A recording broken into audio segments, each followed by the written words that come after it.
Stay calm. It'll be okay. I didn't know it had a face. Yeah, it's kind of a sweet face. Stop staring at me. I wasn't. Stop staring at me. I'm curious, does Murderbot feel like something your Succession character would have created at some point? Maybe. In a like a dark dystopian, weird, nightmarish dream. It could be a creation of Lukas Matsson, I guess. Yeah, potentially. I feel like comedic is not necessarily something we get mixed with a sci-fi thriller very often.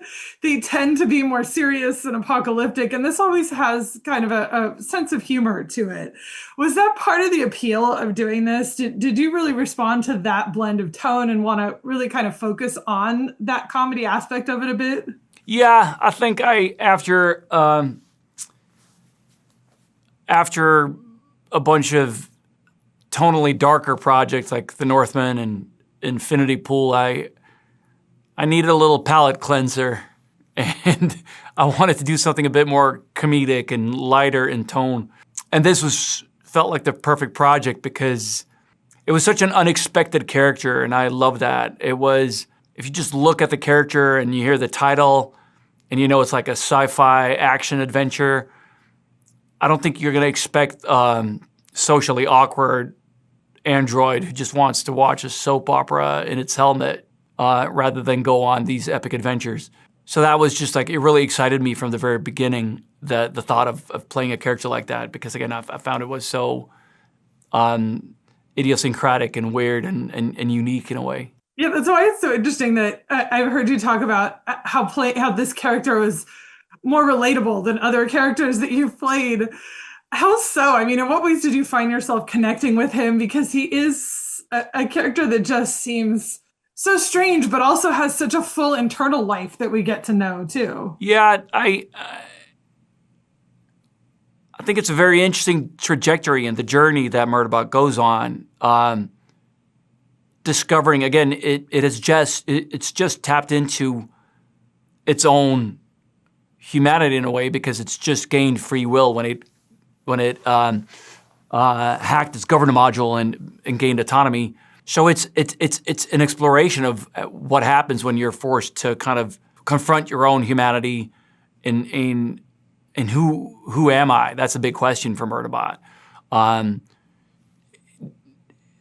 And the relationship between the team members that treat Murderbot in a very different way from other team members. Like in the very first scene of the first episode, you see how Murderbot has always been treated, and that's the way it's used to being treated. And this is something completely different.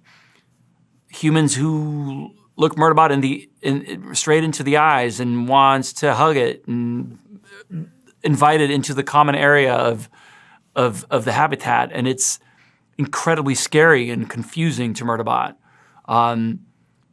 So those comedic elements were really fun to lean into.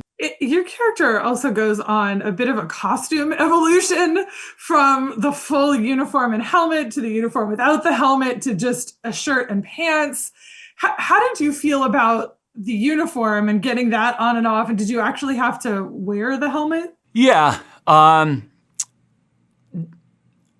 It was great to be, we had over a year to kind of discuss the look of Murderbot before we started shooting. So we had plenty of time to work on the design, the pattern on the helmet. We tried different versions, different iterations of it, and then landed on this. We wanted it to look like, it's a security unit, so it's got to look like someone who can fight and look quite intimidating, because we also thought that would be a fun juxtaposition to its personality, that it kind of looks like a badass soldier, but it just really is not.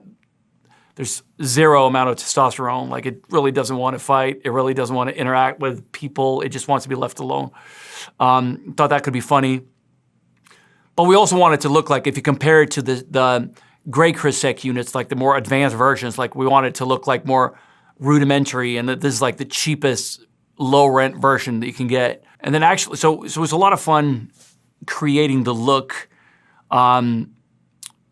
Wearing it was, I think, like what you can expect. It's not very comfortable. It's very, like that. It feels like wearing a thick human-sized condom because it's like rubbery and it doesn't breathe, so it gets sweaty. So I was very excited about those days when Murderbot was in like a robe or sweatpants or like those were great little breaks from wearing the whole suit.